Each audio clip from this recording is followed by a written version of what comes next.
প্রিয় দেশবাসী, আসসালামু আলাইকুম।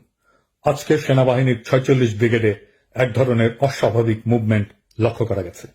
আশঙ্কা করা হচ্ছে সেনাবাহিনীর একাংশ থেকে একটা কুয়ের প্রচেষ্টা চলছে। আমি সেনাবাহিনীর জুনিয়র অফিসার আর সৈনিকদেরকে এই প্রচেষ্টা রুখে দেওয়ার আহ্বান জানাই। দেশবাসীকে এখনই রাজপথে নেমে আসতে আহ্বান জানাই। সকল ছাত্রাবাস, ছাত্রনিবাস থেকে মিছিল নিয়ে রাজপথে আসুন। এই রাতেই জনতা আপনাদের সাথে যোগ দেবে।